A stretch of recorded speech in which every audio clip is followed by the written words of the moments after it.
का BK channel में। आज फ्रेंड्स हम आपको यहाँ बताने वाले हैं आरंभिक स्तर पर भाषा एवं गणित क्षमताओं का विकास। ठीक है फ्रेंड्स, तो आज जो आपकी क्लास होने वाली है डीएलएड 4th सेमेस्टर की है। आएंगे लघु उत्तरीय प्रश्न। ठीक है, लघु उत्तरीय प्रश्न जैसा कि आप लोग जानते हैं कि 2 नंबर का क्वेश्चन आता है और इसमें 10 क्वेश्चन आते हैं। ठीक है, कितने प्रश्न आते हैं? 10 क्वेश्चन आपके एग्जाम में पूछे जाते हैं और ये आपका फर्स्ट पेपर है। ठीक है, तो ये मैं 4th सेमेस्टर कराने जा रही हूँ। आपका एग्जाम 11 तारीख को है, सुबह 10 से लेकर के 12 बजे तक। ठीक है, 2 घंटे का आपका ये एग्जाम है, जिसमें क्या है 15 क्वेश्चन जो आपके आएंगे वो आएंगे ऑप्शनल आपके आएंगे, और उसके बाद जो आपके 15 क्वेश्चन आएंगे वो 1 लाइनर आएंगे। ठीक है, जैसे कि आप देख रहे हैं ऊपर यहाँ पे दिया गया है शब्द किसे कहते हैं, अंतस्थ वर्ण कौन कौन से हैं। तो ऐसे फ्रेंड्स जो आपके क्वेश्चन आएंगे वो 15 क्वेश्चन रहेंगे। ठीक है, और आपके जो 10 क्वेश्चन आते हैं वो आते हैं लघु उत्तरीय प्रश्न से।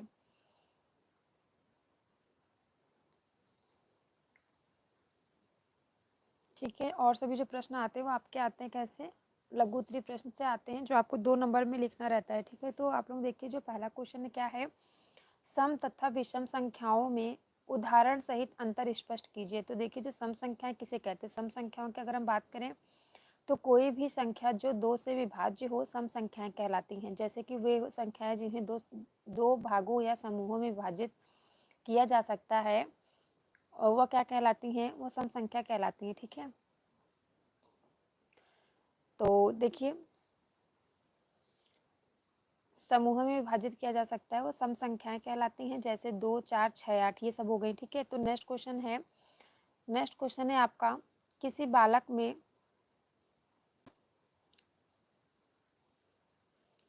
बालक में भाषा के प्रति रुचि उत्पन्न करने के लिए आप किन विधियों का प्रयोग करेंगे। तो इसका देखिए जो आंसर है, किसी बालक में जो भाषा का विकास हम स्वयं उससे बातचीत द्वारा कर सकते हैं, जैसे ध्वनि द्वारा कर सकते हैं, शब्दों द्वारा कर सकते हैं, कहानी और कविता द्वारा कर सकते हैं। ठीक है, ये क्या है, ये बच्चों के अंदर जो है भाषा का विकास करना। जब तक बालक सुनने में रुचि नहीं लेता है तब तक बालक बोलने के लिए नए शब्दों का उपयोग भी नहीं कर सकता। तो क्या करेंगे, जो किसी बालक में भाषा के प्रति अगर रुचि जागृत करना है तो किन किन विधियों द्वारा कर सकते हैं, इतना आप लोगों को पता चल गया।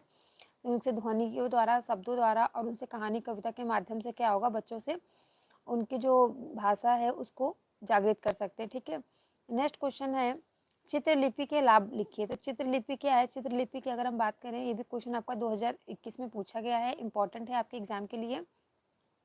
अगर कोई नया या अपरिचित शब्द हो तो उसके अक्षर पढ़कर पाठक उसे उच्चारित कर सकता है। भाव चित्रों पर आधारित चित्रलिपियों जो हैं, चित्रलिपियों में पाठक को कभी कभी क्या होता है, सैकड़ों या हजारों चित्र सीखने पड़ते हैं।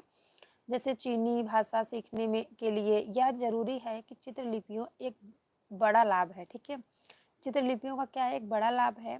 तो ये क्या होती है, चित्रलिपि कहलाती है। बच्चे क्या जैसे पढ़ के नहीं सीख सकते, ज़्यादा करके उनको चित्रों के माध्यम से बच्चे ज़्यादा अच्छे से सीखते हैं, इसलिए जो चित्रलिपि है वो काफ़ी ज़्यादा लाभदायक होती है बच्चों के अंदर जो रुचि जागृत करने के लिए। नेक्स्ट है क्वेश्चन, ये क्वेश्चन आपका 2022 में पूछा गया है, लेखन की उपयोगिता का वर्णन कीजिए। तो देखिए जो लेखन क्या है, लिखना भावों एवं विचारों की कलात्मक अभिव्यक्ति है। वह शब्दों को क्रम से लिपिबद्ध सुव्यवस्थित करने की कला है।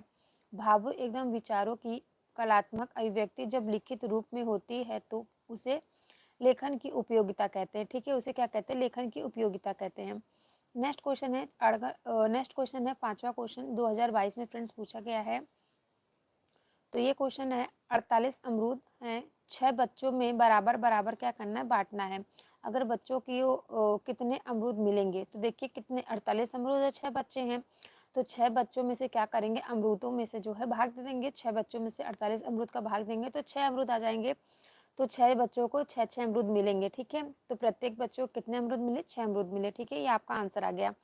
नेक्स्ट है, बच्चों को हासिल सहित जोड़ किस प्रकार सिखाना चाहिए। तो ये भी क्वेश्चन आपका 2022 में पूछा है। तो जिसमें क्या होगा, जिसमें केवल एक ही कर्ता क्रिया, बच्चों को अगर हम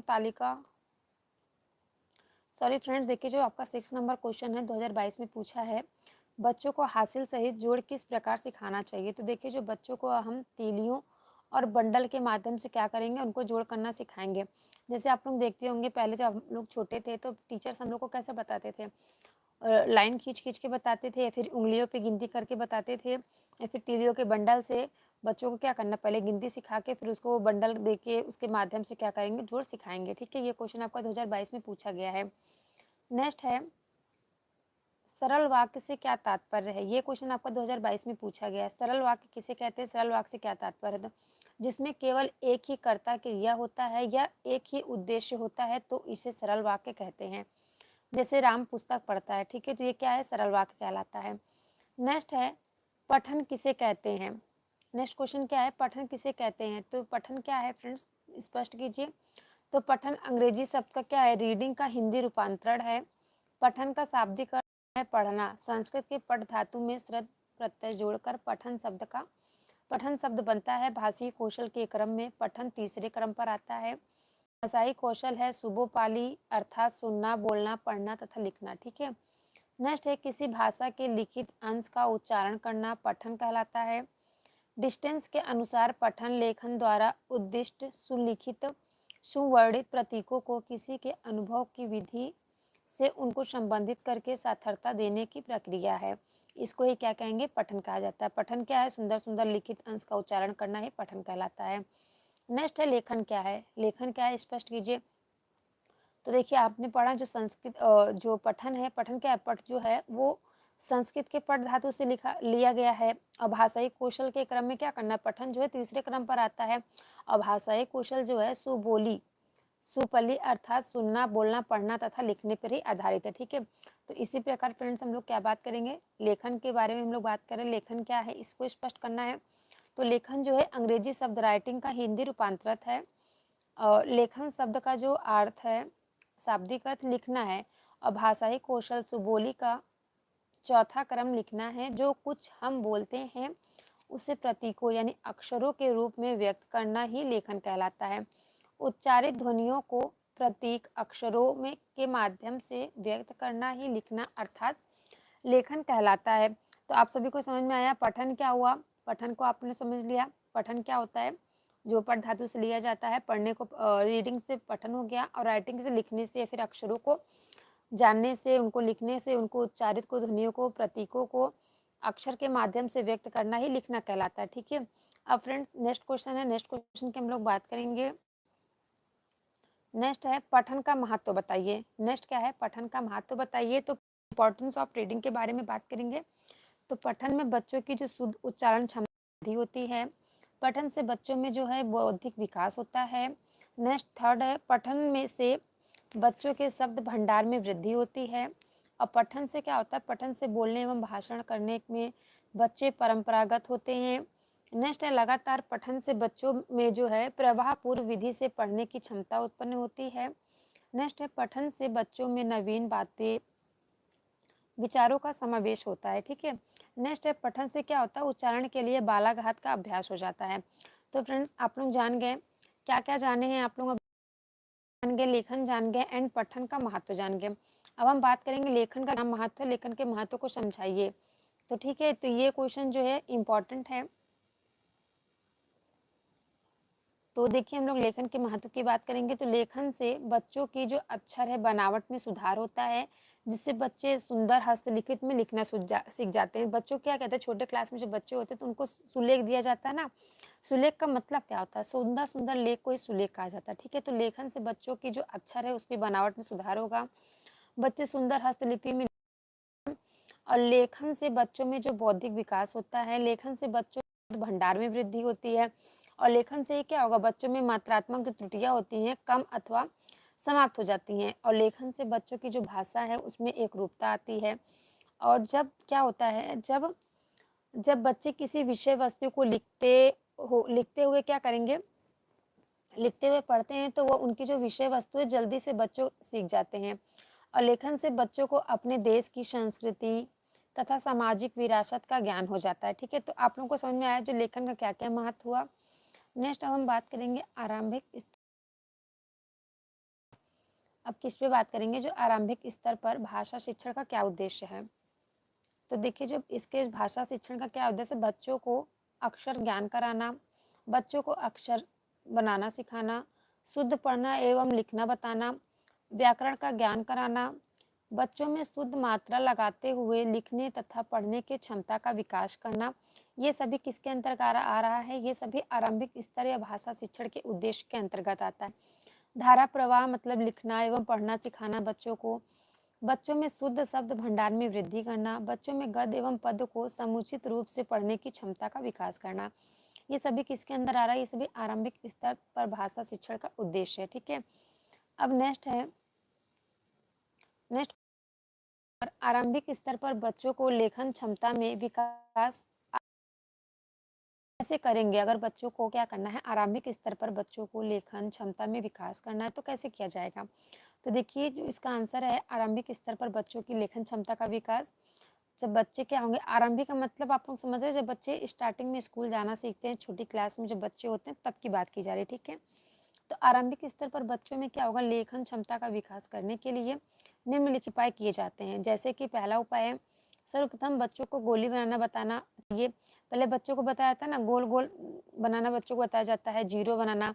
उसके बाद बच्चों को सीधी खड़ी पाई रेखाएं बनाना बताना चाहिए।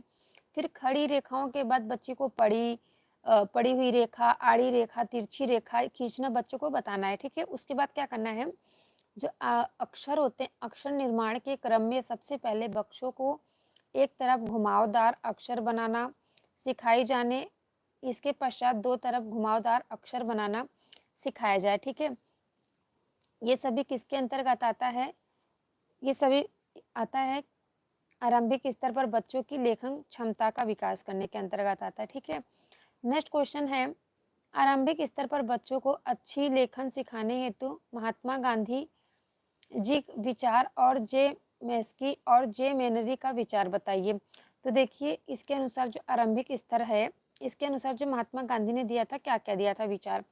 तो देखिए आरंभिक स्तर पर बच्चों को अच्छा लेखन सिखाने हेतु महात्मा गांधी जी ने जो विचार दिया था और जो जो जे मास्की ने और जे मेनरी का जो विचार है वो बताइए। ठीक है, तो देखिए जो महात्मा गांधी के अनुसार अगर हम बात करेंगे तो बच्चों को लिखना सिखाने के पूर्व इन्हें चित्रकला सिखाना चाहिए।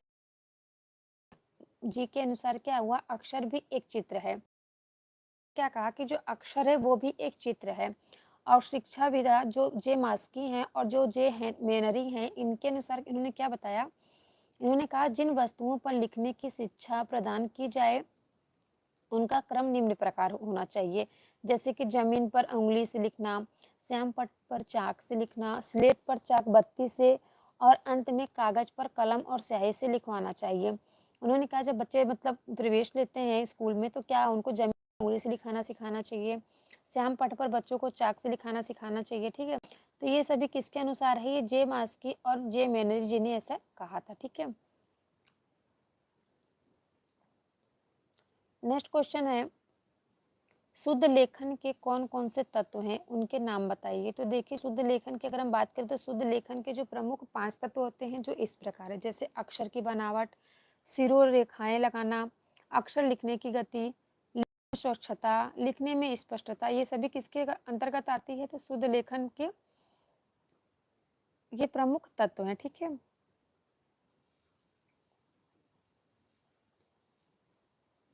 नेक्स्ट क्वेश्चन हम लोग बात करेंगे, क्रिया के आधार पर पठन कितने प्रकार का होता है। तो देखिए जो क्रिया है, क्रिया के आधार पर पठन 2 प्रकार के होते हैं, जैसे सस्वर पठन और मौन पठन। और सस्वर पठन की अगर हम बात करें तो जैसे सस्वर हो गया वह पठन जिसमें हम लिखित तथ्यों का ध्यान पूर्वक क्या करेंगे, उच्चारण करते हैं, उसे सस्वर कहते हैं। और नेक्स्ट है मौन पठन किसे कहते हैं। मौन पठन फ्रेंड्स वो होता है वह पठन जिसमें लिखित तथ्यों का ध्यान उच्चारण नहीं करते हैं, मौन पठन कहलाता है। जैसे मौन पठन में श्रवणीय शब्दोच्चारण के बिना किया गया पठन ही क्या कहलाएगा, मौन पठन कहलाएगा। ठीक है, नेक्स्ट क्वेश्चन है, आरंभिक स्तर पर पठन के उद्देश्य बताइए। तो आरंभिक स्तर पर जो पठन के दोष हैं वो क्या क्या हैं। आरंभिक स्तर पर भाषा शिक्षा के विकास हेतु पठन के प्रमुख उद्देश्य हैं। पहला है छात्रों को शुद्ध उच्चारण करना सिखाना, सेकंड है छात्रों के शब्द भंडार में वृद्धि करना, थर्ड है अभिव्यक्ति कौशल का विकास करना, एंड फोर्थ है बौद्धिक विकास करना, एंड फाइव है विराम चिन्हों का सही प्रयोग करते हुए पढ़ना। नेक्स्ट है प्रवाह पूर्व विधि से पढ़ने की क्षमता उत्पन्न करना, एंड नेक्स्ट है भाषा कौशल में निपुण बनाना, और लास्ट है स्वराघात और बालघात की समुचित प्रयोग करना। बच्चों को क्या करना है, उनको जो उच्चारण लोग बोलते हैं उनका शुद्ध उच्चारण करना सिखाना है। बच्चों के शब्द भंडार में क्या करना है, वृद्धि करना है। ये सभी किसके अंतर्गत आता है, ये सभी आरंभिक स्तर पर जो है भाषा शिक्षण के विकास हेतु आता है। उनके जो विकास हेतु पठन के प्रमुख उद्देश्य यही है कि बच्चों को शुद्ध शुद्ध पढ़ाया जाए, शुद्ध शुद्ध उनके जो भंडार है, शब्द भंडार, उसमें वृद्धि की जाए, उनकी जो अभिव्यक्ति कौशल का विकास किया जाए, बौद्धिक विकास किया जाए और विराम चिन्हों का सही प्रयोग बताया जाए। ठीक है, यही सब किसके अंतर्गत आता है, पठन के प्रमुख उद्देश्य के अंतर्गत आता है। फ्रेंड्स, आप लोग वीडियो को लाइक कर दीजिए, अपने दोस्तों में शेयर कर दीजिए ताकि सभी लोग अपनी अपनी पढ़ाई कर सकें। क्योंकि क्या है, बुक पढ़ने में नींद आती है और आप लोग मोबाइल चलाते हुए पढ़ना चाहते हैं तो आप लोग मोबाइल से पढ़ाई कीजिए। मैं आप लोगों के क्वेश्चन तो आप लोग ध्यान से सुन के आप लोग अपनी तैयारी अच्छी कर लीजिए। ठीक है, तो फ्रेंड्स, अगर आप लोगों ने सारी क्लासेस देख ली हैं, मैंने बहुत से वीडियो डाल रखी है अपने चैनल पर, आप लोग वहाँ से भी जा करके देख के अपनी तैयारी अच्छे से कर सकते हैं। तो फ्रेंड्स, अगर आप लोगों को कुछ भी ना समझ में आ रहा हो तो आप लोग कमेंट करके तुरंत पूछ लीजिएगा। तो हम लोग नेक्स्ट क्वेश्चन की बात करते हैं। जो टॉपिक आप लोगों को नहीं समझ में आ रहा है तो मैं आपको एक टॉपिक अलग से पूरा पढ़ा सकती हूँ, एक अलग से उसका वीडियो बना सकती हूँ। लेकिन अभी क्या है, अभी टाइम कम है। कितना तारीख को आपका एग्ज़ाम है, आप सभी को पता है। ये जो आपका एग्ज़ाम है फर्स्ट पेपर का, ये 11 तारीख का एग्ज़ाम है। ठीक है, लेकिन अभी भी अगर आप लोगों को जो कुछ टॉपिक जैसे नहीं समझ में आ रहा है तो उसको फ्रेंड्स मैं आपको अलग से बता सकती हूँ। ठीक है, तो आप लोग कमेंट करके पूछ सकते हैं, मैं आपको तुरंत उस क्वेश्चन का आंसर बताऊँगी। नेक्स्ट है, प्रारंभिक स्तर पर लेखन का उद्देश्य बताइए। तो देखिए, जो AIIMS of writing of Erling stage, इसके बारे में बात करेंगे। जो लेखन का उद्देश्य है निम्नवत है। कैसे, फर्स्ट ऑप्शन है बच्चों के शब्द भंडार में वृद्धि करना, सुंदर अक्षर बनाने के लिए प्रेरित करना, मात्रा तथा विराम चिन्हों का समुचित प्रयोग करके लिखना सिखाना, मात्रात्मक त्रुटि में सुधार करना, लिखित अभिव्यक्ति में निपुणता लाना एंड नवीन कहानियाँ, कविता, सूक्तियों एवं मुहावरे आदि के ज्ञान में अभिवृद्धि करना। ये सभी किसके अंतर्गत आता है, प्रारंभिक स्तर पर जो लेखन का उद्देश्य है उसके अंतर्गत आता है। बच्चे जब लिखेंगे, प्रारंभिक स्तर पर जब बच्चे लिखेंगे तो उनके शब्द भंडार में वृद्धि होगी, उनकी जो राइटिंग है वो राइटिंग सुधरेगी और उनकी मात्रा विराम में क्या होगा। सब फ्रेंड्स देखिए, आपको जो पढ़ने में पठन हो गया, लिखित हो गया, सब आप कब से 18 क्वेश्चन आपका इसी पे। तो फ्रेंड्स, अब तक मुझे तो लग रहा है आप लोगों को इतना पूरा रट गया होगा, पूरा आप लोग अच्छे से कर लेंगे एग्जाम में। ठीक है, तो नेक्स्ट है आपका 19 क्वेश्चन नंबर, ध्वनि किसे कहते हैं, ध्वनियों होते हैं, नाम बताइए। तो देखिए, हम लोग ध्वनि की बात करेंगे तो भाषा की प्राथमिक इकाई को ध्वनि कहा जाता है। ध्वनि के संबंध में कहा गया है कि ध्वंतव्य ध्वन्ते इति ध्वनि, अर्थात ध्वनि वही है जिसके द्वारा कोई शब्द, शोर, कोलाहल हो। ठीक है, तो ध्वनि के माध्यम से ही क्या होते हैं, बच्चों को किसी भी भाषा को लिखना एवं पढ़ना सिखाया जा सकता है। जैसे ध्वनि के गुण क्या क्या होते हैं, ध्वनि के 4 गुण होते हैं। कौन कौन से होते हैं, देखिए, पहला गुण जो है वो है मात्रा, स्वर, आघात, वृद्धि। ये सभी क्या है, ये सभी गुण हैं। किसके फ्रेंड्स गुण हैं, ये सभी ध्वनि के गुण हैं। ठीक है, नेक्स्ट क्वेश्चन है, भाषा के कितने अंग होते हैं, नाम बताइए। तो देखिए, अगर हम भाषा के अंग की बात करें तो भाषा के 5 अंग होते हैं। कौन कौन से होते हैं भाषा के 5 अंग, पहला है ध्वनि, दूसरा है शब्द, तीसरा है रूप, चौथा है वाक्य और पांचवा है अर्थ। ये सभी किसके हैं, भाषा किसके अंग हैं, सभी भाषा के अंग हैं। ठीक है, और ध्वनि की अगर हम बात कर लेते हैं, ध्वनि क्या है, तो देखिए, ध्वनि जो है भाषा की प्राथमिक इकाई को ध्वनि कहा जाता है। भाषा की जो प्राथमिक इकाई है उसे क्या कहेंगे, उसे ध्वनि कहेंगे।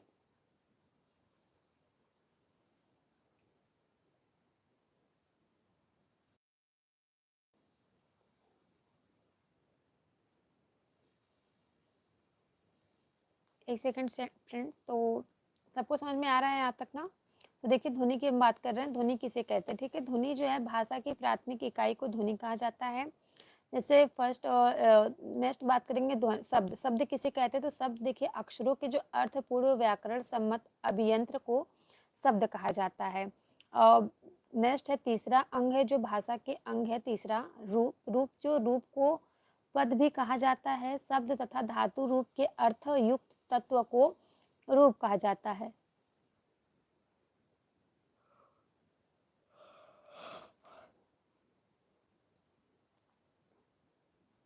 नेक्स्ट क्वेश्चन है फ्रेंड्स वाक्य। ठीक है, तो वाक्य क्या है, वाक्य किसे कहते हैं, तो शब्दों के समूह को वाक्य कहा जाता है।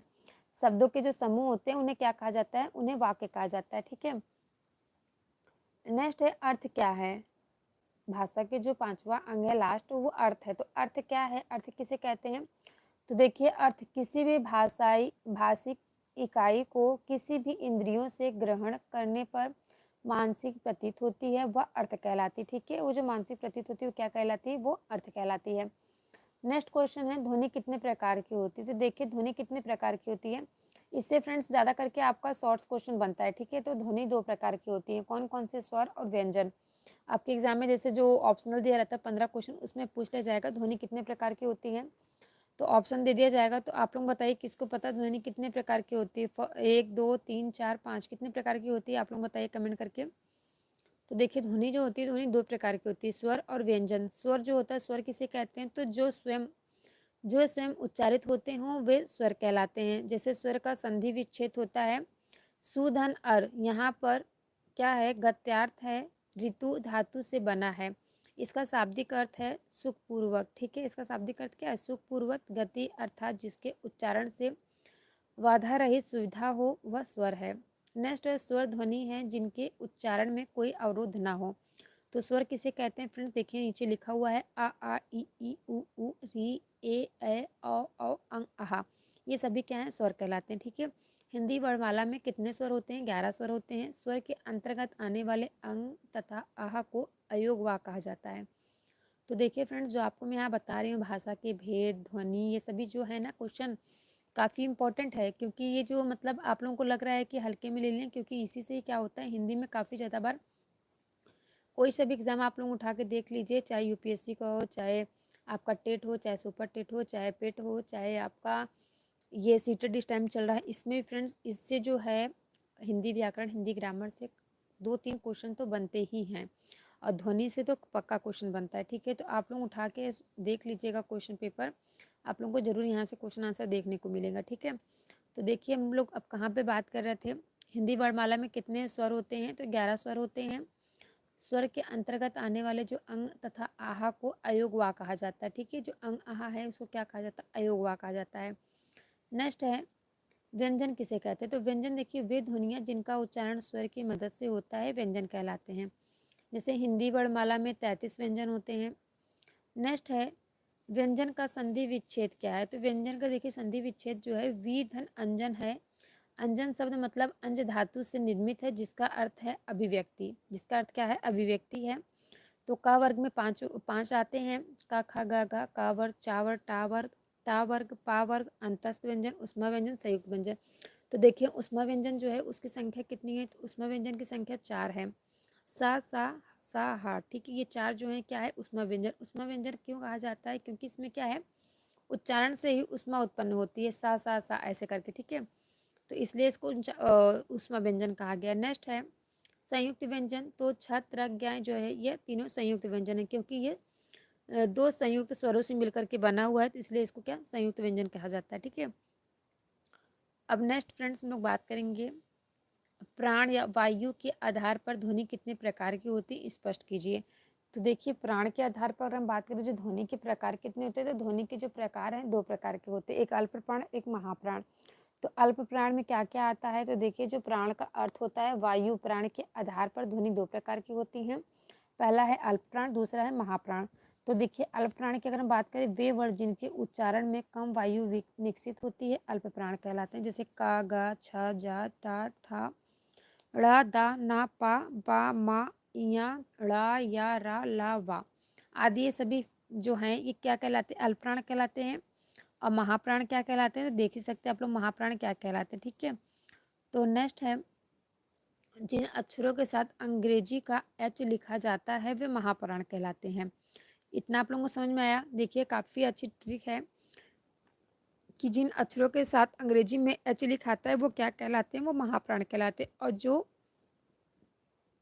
एच की मदद से नहीं लिखे जाते वो अल्पप्राण कहलाते हैं। जैसे के हो गया और गा हो गया। ठीक है, ये सभी क्या है? ये सभी अल्पप्राण कहलाएंगे। नेक्स्ट है उच्चारण के स्थान पर आधार पर ध्वनि कितने प्रकार की होती है, बताइए।